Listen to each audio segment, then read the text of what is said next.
د خیبر پختونخوا صوبایي حکومت د صوبې ځوان کل ته د لوبو ښه موقع ورکوي او په دې مد کې د توقع نه زیات ګامونه په نظر راځي، خو د بده مرغه د محکمه سپورټس ډایرکټریټ د بېغورۍ له کبله ملکنډ ضلع کې سپورټس او محکمه سپورټس په مکمل توګه د زوال سره مخ دي. وجه دا ده چې ملکنډ ضلع کې فزیکل سپورټس افیسر په مستقل توګه نشته. د محکمه سپورټس د لوی بار کله د محکمه تعلیم د بابو سره ته بار کیږي او کله د سکول استاد پارزي توګه سپورټس افیسر تعیناتي کیږي. نو ځکه خو د ټولي ضلع د مختلفو لوبو لوبغاړي د مشکلاتو سره مخ دي او مخ په وړاندې تګ نشي کولی. دا مهال نه بټخیله کې د کرکټ میدان شته او نه جمنیزیم هال جوړ کړی شو چې پکې انډور گیمونه کیږي لکه باسکټ بال، والیبال، بیډمنټن، اوشوکینګ پو، ټیبل ټینس او یو شمېر لوبي شامل دي.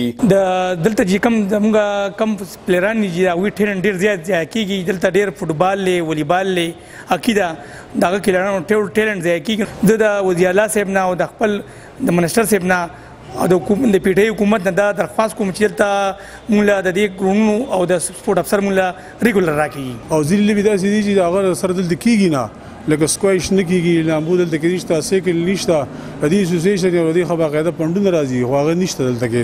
دا رسته د دې نشته ریګولر سپورټ افسر نشته دلته کې. بعض ډپارټمنټس کې د ایسنی ولا مسله وی چې هلته سنکشن پوسټونه خو وي خو کسان نه وي راغلي، هغه سلیکشن نه شوی کنه.